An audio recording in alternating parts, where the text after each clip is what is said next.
What's up, Ravens fans? It's a good week here in Baltimore as the Ravens took down the Cincinnati Bengals on Lamar Jackson's first start. And believe it or not, we got some quarterback questions, Ryan. I'm shocked. Yeah, lots of good questions in the mailbag. So the first one comes to us from Jazzy Noodle 1. The question is, who is the starting quarterback for the rest of the season? This is a really tough one.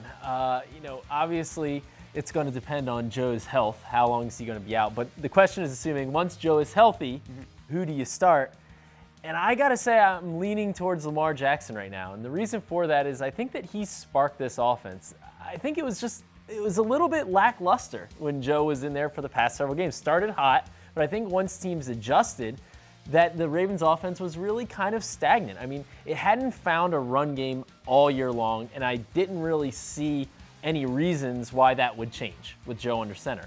The run game all year has been better when Lamar's been on the field. So now the Ravens are a little bit more balanced, and I understand, we haven't seen a lot from Lamar throwing the ball. But I was encouraged in the situations in which he did throw.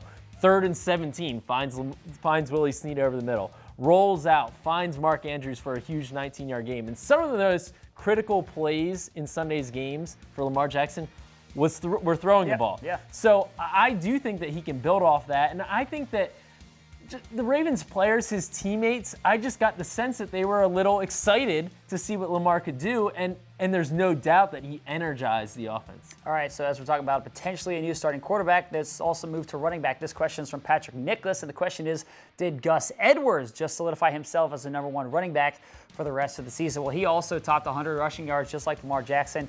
I think that right now, if I go into Sunday's game, I think that Alex Collins is still going to be the first running back out to the field. I think he's still going to be the starter. That's the old technicality starter right there. The technicality. Now, in terms of who gets the lion's share of the carries, I think that most likely in a game, it's going to be a hot hand situation. That's what I would expect. If Alex Collins is really running well, they could go to him more often. But I think that Gus Edwards has certainly, without question, put himself into that conversation of taking more carries away from Alex Collins. Buck Allen really didn't have any sort of significant role offensively last game, particularly in the running game. And so I Ty think Montgomery is the other question mark. I think his role will increase, but I don't know that he's going to take the lion's share. And I think that Ty Montgomery's role probably more is as a pass catcher versus as a runner. So I look at Gus Edwards, and I think that he's going to get a lot more options. I like his downhill running style. I think he's a perfect fit for Lamar Jackson. Lamar has the razzle-dazzle. Gus Edwards has that downhill running style. So he's going to get more carries in terms of whether he's like the guy. I think he's going to get more carries than Alex Collins. I think that he will end up having more carries. Here's the question for you, okay? You're a fantasy football owner, okay? Who you have starting? Alex Collins, you have Gus Edwards. Who are you starting?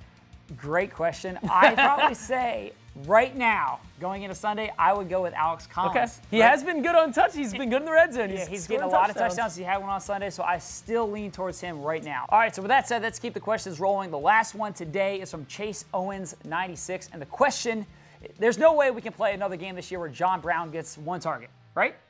Yeah, I don't think that that's going to happen a lot. Speaking of fantasy football teams, I was like, come on, throw John the ball.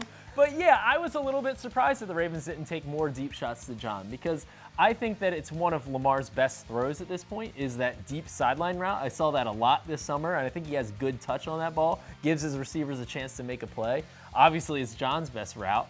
And I do think that he's going to get more targets, especially as defenses adjust to Lamar Jackson. As they bring those safeties up to try to stop his running attack, that's going to give the Ravens chances to go over the top. So that's another reason why I like Lamar over Joe, is because I think teams had kind of taken away John Brown, and the Ravens really weren't getting much explosion at all from their offense. If teams do adjust to stop Lamar, I do think it gives the Ravens more explosion over the top. So can I also add this about that whole game? You're rolling right now. I want to go back to the first one. I will say this. There's obviously still questions about Lamar because it's a limited sample size, and I'm interested to see how he does on the road. I mean, you go into Atlanta and you get behind, let's say, by 14 points in Atlanta on the road. It's going to be a tough scenario for Lamar. In that situation, maybe I want Joe out there because he's done it before. We know what he can do. He can put up points in a hurry with his big arm, but man, it's tough. It's a difficult decision. I think the Ravens have two attractive options, and I'm sure that the coaches are having these discussions as well. For sure. All right, we love to hear from you guys. It's fun to talk about all of this. Send in those questions every single week using the hashtag Ravens Mailbag. Thanks for watching. Have a great day.